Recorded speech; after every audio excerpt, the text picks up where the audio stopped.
इसके पश्चात आप वो गाथा श्रवण कराते हैं जिसे भागवत में रास पंचाध्यायी के नाम से जाना गया है। जैसे शरीर है, लेकिन शरीर का महत्व कब है? जब इसके अंदर प्राण हो। ऐसे ही भागवत में आने वाले ये आगे के 5 अध्याय भागवत के प्राण कहे गए हैं, और इसलिए इन 5 अध्यायों को रास पंचाध्यायी का नाम दिया गया है।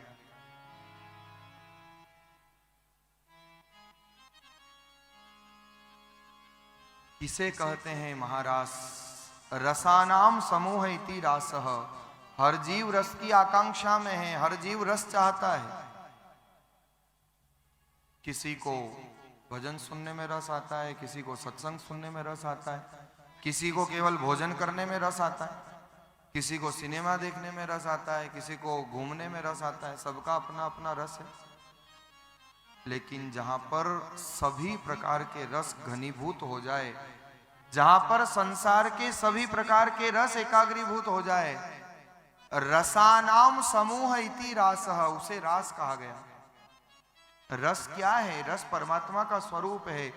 उपनिषद में भगवान स्वयं, वेद भगवान वर्णन कर रहे हैं, उपनिषद उद्घोष कर रहे हैं, रसो वै सह, वो परमात्मा रस स्वरूप है। इसलिए तो भागवत के मंगलाचरण में सच्चिदानंद रूपाय कह करके उद्घोषित किया गया है। आज जब कामदेव ने आकर के भगवान से प्रार्थना की, कब महाराज का मंगलाचरण हुआ है? जब भगवान ने ब्रह्मा जी को परास्त कर दिया, जब भगवान ने इंद्र का मान मर्दन कर दिया, जब भगवान ने कालिया नाग को नथ लिया, जब भगवान ने अनेक असुरों को संहार कर दिया। आज कामदेव आकर के कहते हैं, प्रभु अगर आप मेरे ऊपर विजय हासिल करके बताओ तो मैं आपकी सत्ता को स्वीकार करूं। भगवान ने कहा, कामदेव लगता है तुम भूल चुके हो, अभी पूर्व अवतार में मैंने तुम्हें परास्त किया है। कामदेव कहते हैं, प्रभु उस समय तो आप मर्यादा अवतार में थे, 4 दीवारी में बंद थे, लेकिन मैं विजय तो तब मानूं जब मैदान भी मेरा हो, प्रहार भी मैं करूं, शर्तें भी मेरी हो, और उस समय अगर आप मेरे ऊपर विजय हासिल करो तो मैं आपकी चरणों का दास, सदा सदा के लिए आपके चरणों का दास मैं बन जाऊंगा। कामदेव की प्रार्थना पर ही भगवान ने इस प्रसंग को परिणित किया है। आज जब कामदेव ने प्रार्थना की और कामदेव कहते हैं कि प्रभु मैदान भी मेरा होगा, शर्तें भी मेरी होगी, भगवान ने कहा, जाओ कामदेव, तुम्हारी जो इच्छा हो सो करो। और कामदेव आज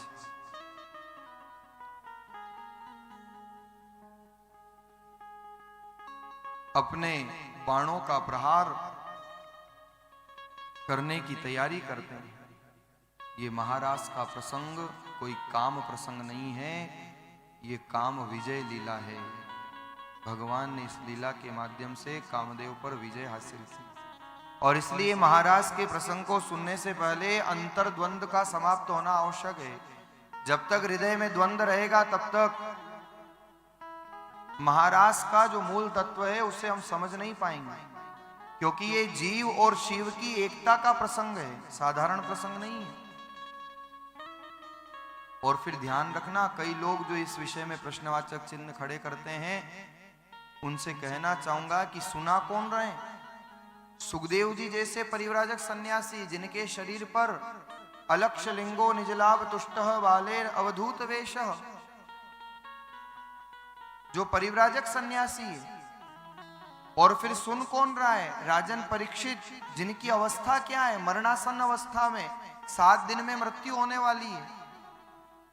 क्या भला परीक्षित को ऐसे समय में संसार की बात सुखदेव जी सुनाएंगे? इसलिए ये महाराज का प्रसंग अंतर्द्वंद को समाप्त करने वाला प्रसंग है।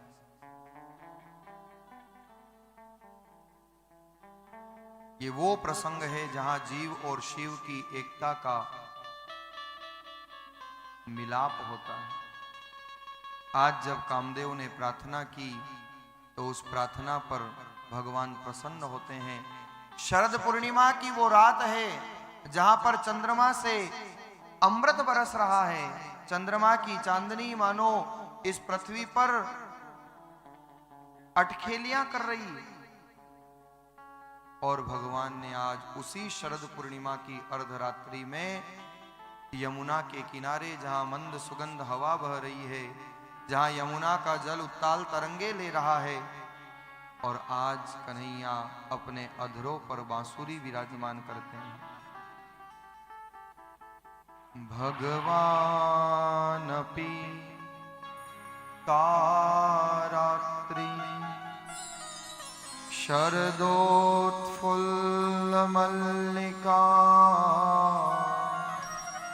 विक्षरन्तु मनश्चक्रे योगमायामुपाश्रिता।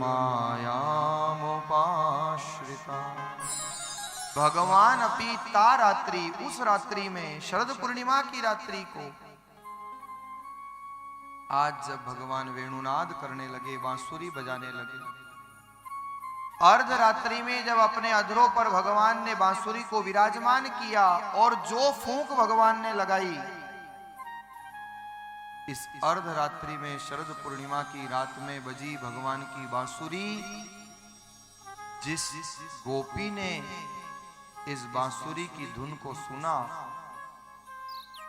जिन जिन गोपिकाओं को भगवान बुलाना चाहते हैं, निमंत्रण देना चाहते हैं, उन गोपिकाओं के कर्ण कुहरों तक आज इस बांसुरी की ये गूंज पहुंचती है।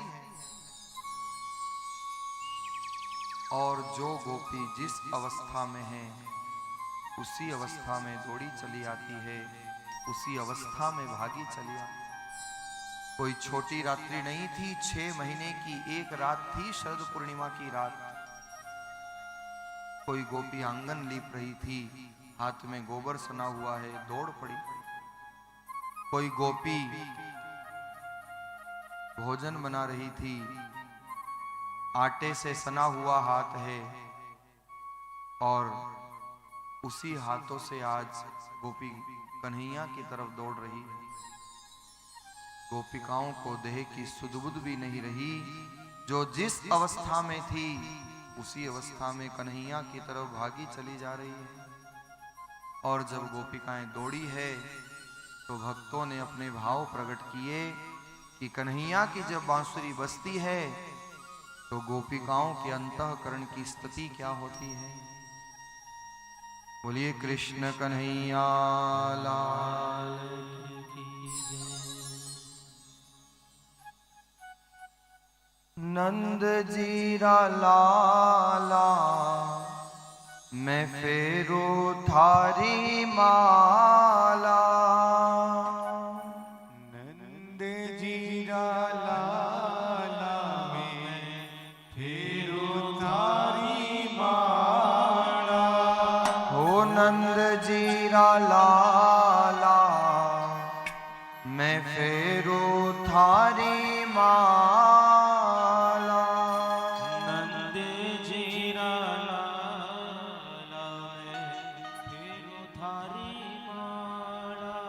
हो बंशी हो मुरली बंशी प्रेम की बजाई रे नंद लाला।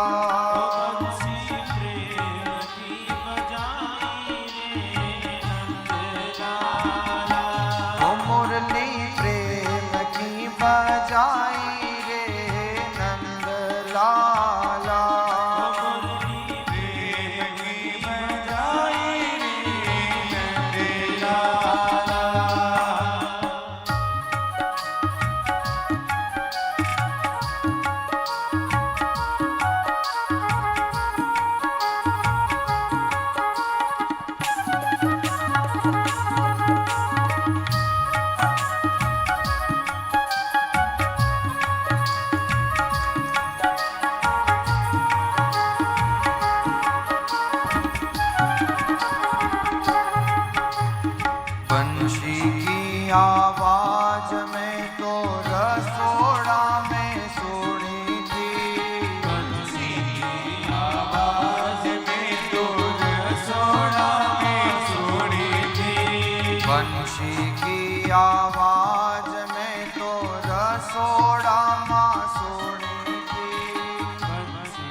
फल का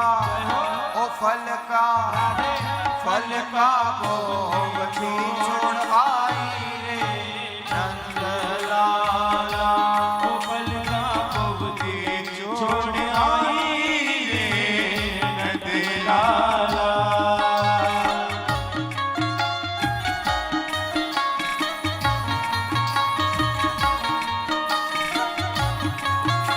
हरे कृष्ण कन्हैया लाल की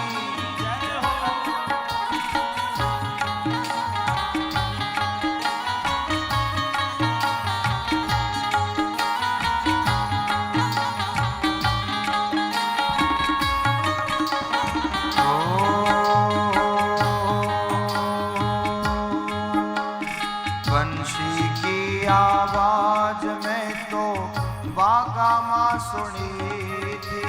बंसी की आवाज में तो बागा सुनी थी। बंशी की आवाज में तो बागा सुनी थी।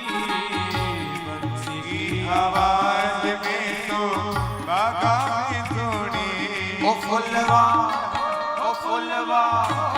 फुलवा तोड़ती छोड़ आई रे नंद लाला। फुलवा तोड़ती छोड़ आई रे नंद लाला।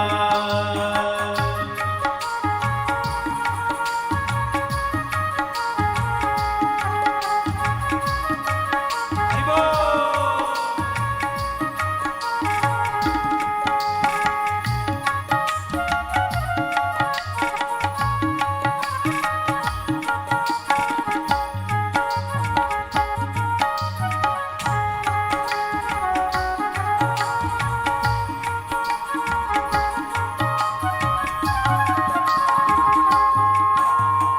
बंशी की आवाज में तो पनघट पे सोनी। बंसी की आवाज में तो पनघट पे सोनी। ओ घड़ला भरती छोड़ आई रे नंद लाला।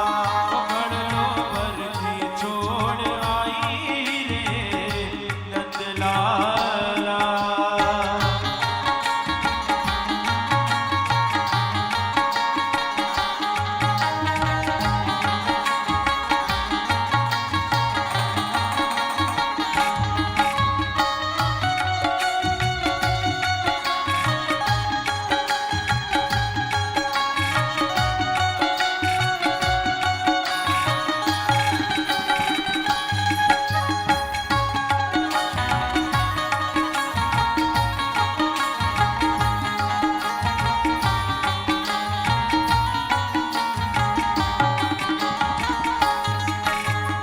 बंशी की आवाज में तो भागवत में सोड़ी।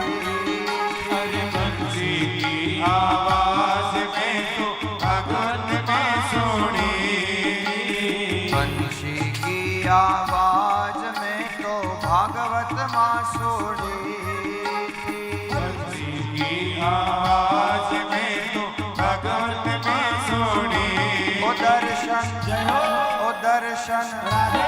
दर्शन करती छोड़ आई रे नंद लाला। प्रवचन सुनती छोड़ आई रे नंद लाला।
आज जब कन्हैया की बांसुरी बजती है,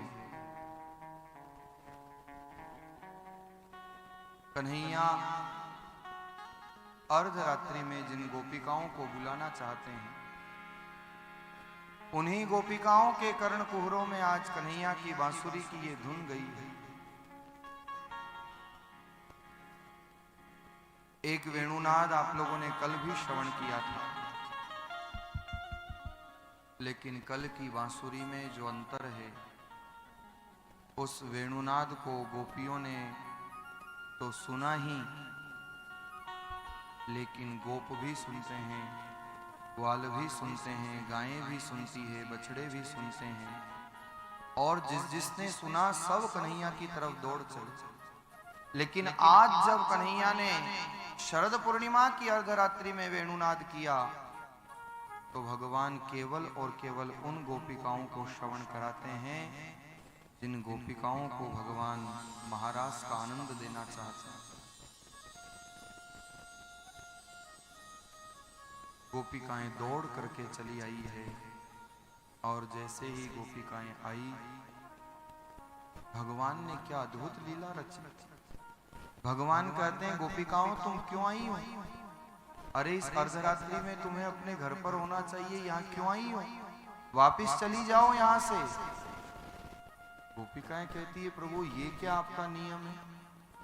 एक तरफ तो आप बांसुरी बजा करके, वेणुनाद करके हमको निमंत्रण दे रहे हो, और दूसरी तरफ जब हम आ गई तो आप कहते हो कि हम चली जाएं।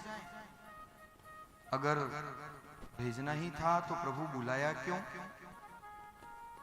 क्यों? भगवान ने कहा, क्योंकि भगवान भी देखना चाहते हैं गोपिकाओं का मन कितना पक्का है। भगवान देखना चाहते हैं गोपिकाओं की निष्ठा कितनी प्रगाढ़ है। महाराज का आनंद कोई इतनी आसानी से थोड़ी भगवान ने प्रदान किया। और ये गोपिकाएं जब भगवान ने जाने के लिए कहा, तो गोपिकाएं कहती है, प्रभु आप ही ने तो कहा, सर्वधर्मान परित्यज्य माम एकम शरणम व्रज। एक तरफ तो आप गीता में कहते हो सब कुछ छोड़ करके मेरी शरण ग्रहण कर लो, आप तो अपने भक्तों का योग क्षेम भी हम करते हो। फिर प्रभु हम, भगवान आज परीक्षा ले रहे हैं। लेकिन क्या सुंदर उत्तर गोपिकाओं ने दिया। गोपिकाएं कहती है, प्रभु निशम्य गीतम तदनंग वर्धनम व्रज स्त्रियः कृष्ण गृहीत मानसा। गोपिकाओं का हृदय कैसा है, जिस हृदय में केवल और केवल कृष्ण प्रेम है। और जब भगवान ने जाने के लिए कहा, तो गोपिकाएं कहती है, पादौ पदम न चलस्तौ पादमूला याम कथं व्रज मथोकर वाम किं वा। गोपिकाओं ने कहा, ठीक है प्रभु, अगर आप कहते हो तो हम चली भी जाएं। और गोपिकाएं भगवान श्री कृष्ण के सामने भाव से, मेरे तो आधार, मेरे तो आधार श्री ठाकुर के चरणार विंद।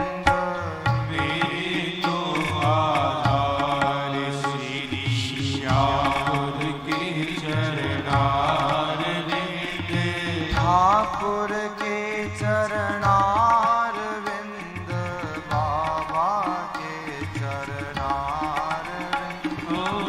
ठाकुर के चरणार विंद, श्यामा के चरणार विंद।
चरणारविंद। मेरे तो आधार मेरे ठाकुर के चरणारविंद। बोलिए बाल कृष्ण भगवान की। आज गोपिकाएं प्रार्थना करती है, प्रभु हमारे तो आप ही आधार हो, आपके चरणों को छोड़कर के हम कहां जाएं। लेकिन गोपिकाओं ने कहा कि प्रभु आप कहते हो तो हम चली भी जाएं, लेकिन एक समस्या है। और समस्या क्या है? पादौ पदम न चलस्तौ पादमूलात् यामः कथं व्रज मथो करवाम किं वा। गोपिकाएं कहती है, प्रभु ये पांव हमको ले तो आए, लेकिन अब हमारे पांव से चला नहीं जा रहा, ये पांव हमें वापस ले जाने को तैयार नहीं।